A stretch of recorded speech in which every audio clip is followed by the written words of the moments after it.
Yes, bana, mchezo wa ligi kuu ya NBC Premier League Young Africans dhidi ya Tanzania Prison. Hapa ndipo ambapo kumeibuka hoja mpya na kuanza kujenga upya hoja ambazo zinaendelea mitandaoni, ikiwa kwamba bao la Young Africans lilikuwa ni bao la offside.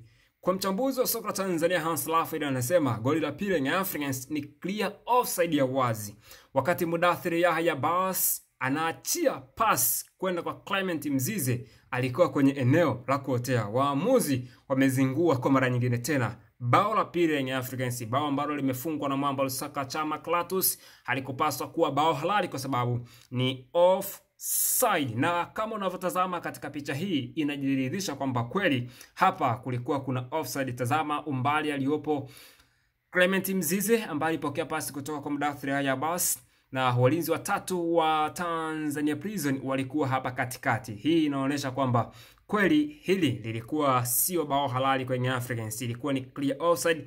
Aliyekwenda kumalizia Mwamba Lusaka Chama Clatous. Young Africans wakawa wamepata advantage ya kuongoza katika kipindi cha kwanza bao 2-0.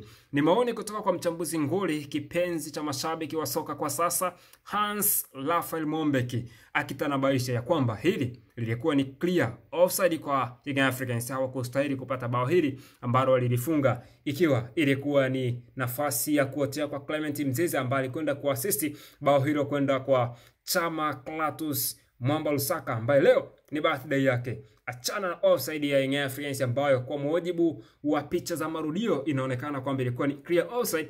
Twende tukamuishe Mwamba Lusaka Chama Clatous ikiwa leo ni siku yake ya kuzaliwa. Unadhani hapa mwamuzi alipaswa kutenda nini? Mwamuzi alisimamia sheria 17 zote za mchezo.